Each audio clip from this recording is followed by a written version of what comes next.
무슨 내용인지 아시겠어요? 지금 이거 말씀이 예수님을 마치 천사보다 조금 못하게 하신 것처럼 보인 것은 우리를 구원하려 하시는 놀라운 계획이었다라는 겁니다. 천사보다 조금 못한 게 뭐냐면 죽음을 맛봤다는 거예요. 천사는 영적인 존재로서 죽음을 맛보지 않는데 죽음을 맛본다라는 것은 천사보다 조금 못한 것으로 비춰질 수 있다라는 겁니다. 그런데 그렇게 하신 이유는 모든 사람의 죄를 대속해서 죽으시는 그 죽으심 때문이다. 우리가 이것을 알면 감히 예수님과 천사를 비교할 수 없고 천사 숭배 사상에서 벗어날 수 있다라는 의미로 기록된 말씀이 오늘 말씀입니다. 그러면서 하나님이 예수를 통해서 우리를 구원하신 것이 얼마나 놀라운 사건인지, 우리가 천사보다 더 아름다운 존재로 하나님께서 만드신 것은 우리에게 얼마나 놀라운 선물인지, 이 구원의 감격을 잊고 있습니까? 이 구원의 감격을 가지고 있습니까?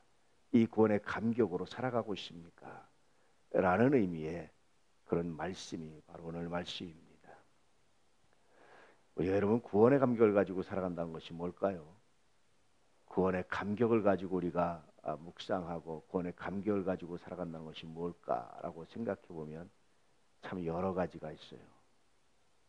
우리가 구원의 감격을 가지고 살아간다는 것이 뭘까 생각하면 참 놀라운 것들이 있습니다. 이런 구원의 감격이 우리에게 있는지, 구원의 감격이 우리를 어떻게 만드는지 우리는 깊이 생각하고 묵상해야 될 정말 많은 것들을 가지고 있죠. 구원의 감격이 사라지다 보면 그날부터 냉철한 인간의 이성과 인간의 눈밖에 남는 것이 없고요. 그 안에서는 뭐가 있습니까?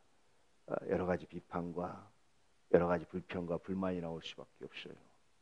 정말 구원의 감격, 이것이야말로 우리를 그리스도인답게 만드는, 그리스도인답게 하는 정말 놀라운 것이 아닐까라는 생각을 하게 됐죠.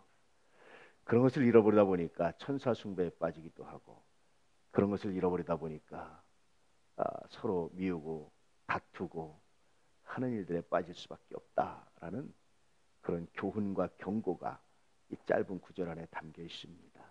오늘 이 구원의 감격을 가지고 살아가시고 구원의 감격으로 새롭게 하시고 구원의 감격으로 승리하시는 거룩한 안에 거룩한 역사가 있기를 진실로 축복합니다. 오늘도 하나님의 은혜 가운데 믿음 가운데 승리하시길 원합니다. 무덥다고 합니다. 오늘도 많이 덥다고 합니다. 대략 37도 정도가 될 거라고 말합니다. 이 무더운 날씨에 주님의 보호하심이, 주님의 은혜가 고난 가정 여러분에게 가득하길 축복합니다. 이 무더움도 우리가 받은 구원의 감격보다 더하지 못하는 귀한 은혜가 있기를 축복합니다. 할렐루야.